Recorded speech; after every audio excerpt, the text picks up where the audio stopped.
Chebwa subdivision, an age-old administrative unit in the north region of Cameroon, is loaded with curiosity and attractions which date back to the early settlement. Chebwa peut atteindre presque 2 siècles. The chiefdom of Chebwa is about 2 centuries old. Its first traditional rulers were given the title of Modibo. On les a appelés comme les Modibés, quelques Modibés, jusqu'à ce que ça a commencé par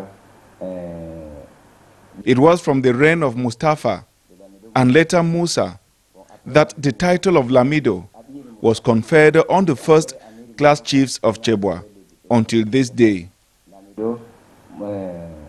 Musa, jusqu'à ce jour. The Lamida's palace in Chebwa is one of the oldest in the region, founded in the 17th century, with a rich history.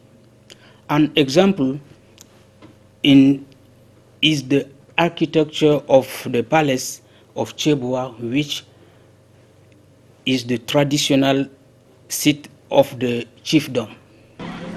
Although the inner bolts of the palace of Chebwa is reserved only for a privileged few, upon the invitation of the Lamido, curious visitors stare at the imposing walls of the palace full of oral history.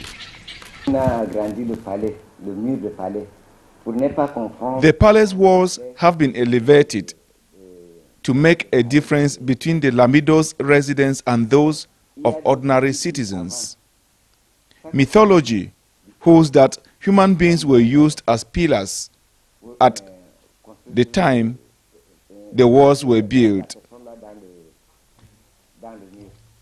But this is not true. The truth is that in ancient times, the Lamido offered the builders slaves to compensate their work. So the slaves were simply used as payment for work done by the builders, but not used as pillars of the palace walls. On le paye un esclave. Voilà pourquoi les gens disent qu'on implante les gens dans chaque coin. Ce n'est pas ça. Apart from the surrounding conical structures around the palace of Chebwa, the baobab tree just in front of the seat of traditional authority tells the story of a frugal chiefdom. Le baobab que vous avez vu devant le palais, même maintenant. The baobab tree in front of the palace is as old as the chiefdom.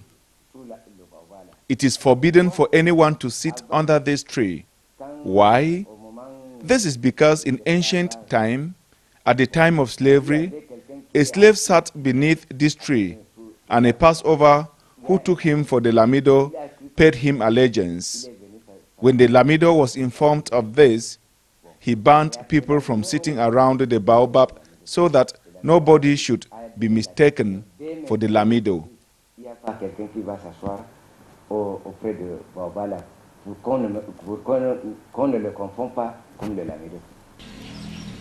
Among the relics of Chebwa is a crumbling wall of his pioneer school, the mold of some top elite of North Cameroon.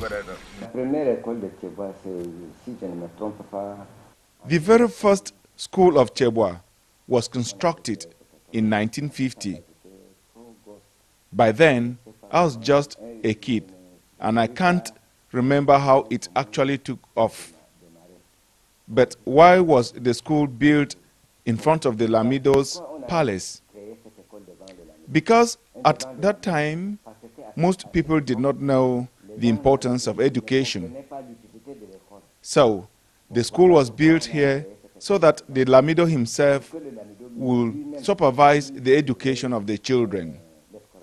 When a teacher was posted to the school, the Lamido also sent his representative. Each morning, when the class teacher conducts the roll call, the Lamido's representative goes to parents whose children are absent or were absent from the school. If it is due to illness, the Lamido will take care of the children's health. But if the child is absent due to stubbornness, then the father of the child will be punished by the LAMIDA. There were many forms of punishment. Either the father of the stubborn people is detained by the LAMIDA for some times, or he is made to pay a token that will be added to the teacher's stipend. We usually visit this broken well as a souvenir of the good old days when we attended school here in 1954. Over there, it is the home of Mrs. Yao Aissatou. She long served as a minister. Today, the chief town of the subdivision, Ngong, harbors a council with enormous potentials.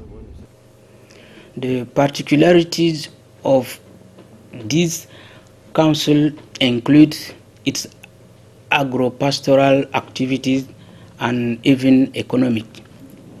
As concerns agro-pastoral, the Ngong Council has one of the leading cattle markets in the sub-region.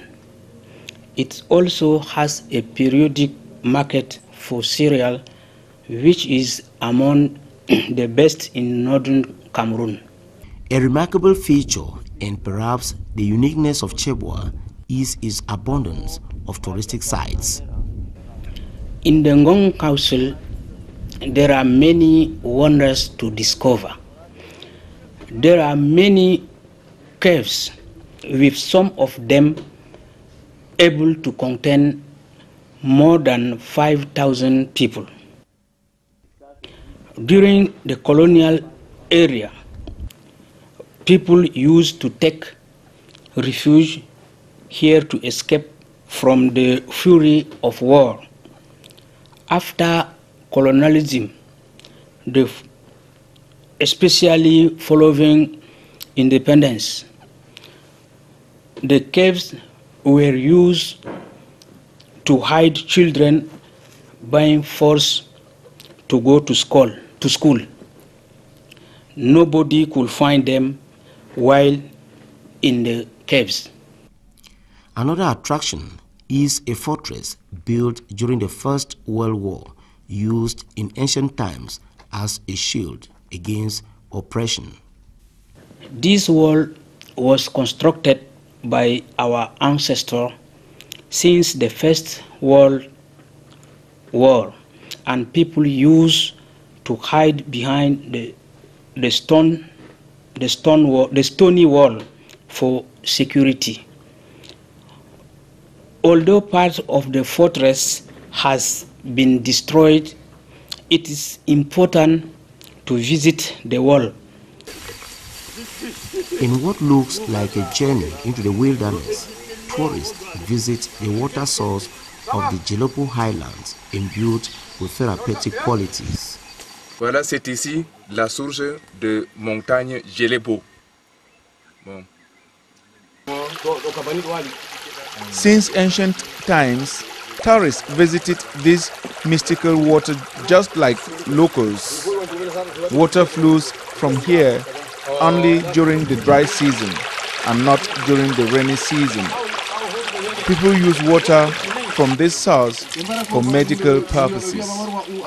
Some use it to treat sorcery, for childbirth, while others drink the water to become rich as soon as they desire.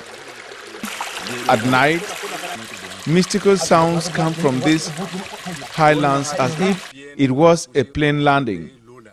People are afraid to come here at night. A major curiosity which cuts across generations and traditional beliefs. When I was still a child, that was when hunters discovered this mystical water. They came back and told the LAMIDA.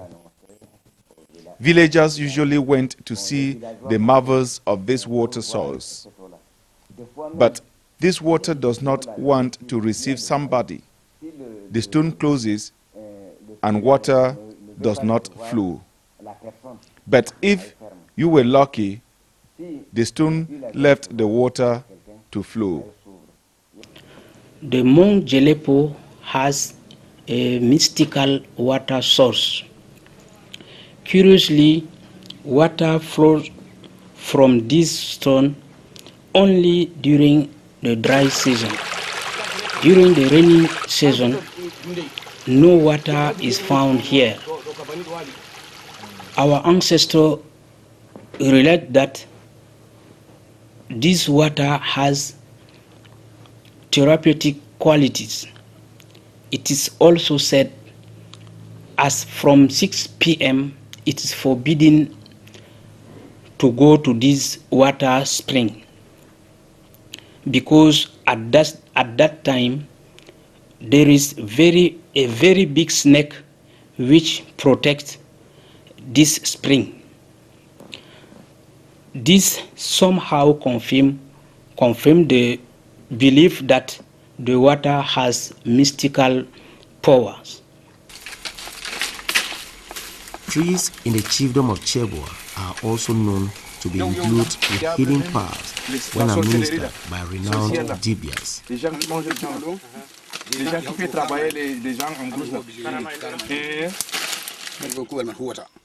This tree is known in my mother tongue Fulfulde as Alalian. We use it to treat problems relating to sorcery. To shield someone from sorcery, we will give him concoctions made out of these leaves. Even the beautiful landscape of Chebwa has a wooing story tacked to it. This mountain is called the Wedding Mountain. According to oral history narrated by our ancestors, two men had asked the hand of the same girl in marriage. So when the wedding delegation set out to take home the bride, the disappointed suitor performed his maraboutage. The bride, the groom, and members of the delegation were turned into stones. Hinged on a wide array of potentials, development stakeholders of Chebwa can be stretched out to local and foreign initiatives to back up its dream of exposing the wonders of Chebwa to the rest of the world. With these potentials, we turn our attention to the Ministry of Tourism, given the importance government attach to the sector. We also count on our development partners. The Ngong Council is also looking for assistance from foreign partners. Recently, I have visited the United States within the domain of International Visitor Leadership Program. I had the opportunity of discussing with the mayors of Greensboro in North Carolina, Santa Fe in New Mexico, and authorities of Jacksonville in Florida. We discussed ways of working in partnership in our councils. We hope that these councils will be of help to us in the promotion tourism, which is of worldwide interest.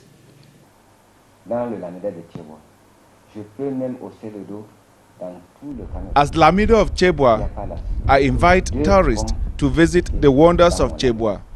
There are caves, there are mountains, there are water sources, there are even very important forests like that of Liande Masa at Njola, which are quite attractive to tourists who can visit this site as security is guaranteed in my chiefdom.